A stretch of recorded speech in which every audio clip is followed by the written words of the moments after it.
Ayan, so, hello sa inyo. Andito na naman ang tita baby ninyo.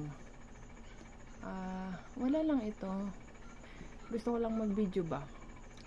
Dahil Father's Day ngayon.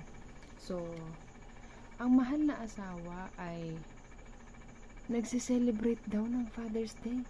Ewan ko kung saan kumukuha ng lakas ng loob na mag-celebrate pa ng Father's Day ba? Diyos ko.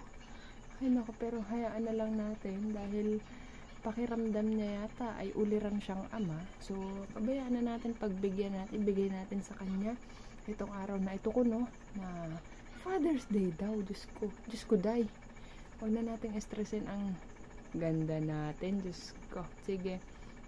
Dahil gabi na, tanggalin na rin naman natin tong ipit na to dahil kahit hindi naman tayo mag-ipit, ay maganda ang tita baby ninyo.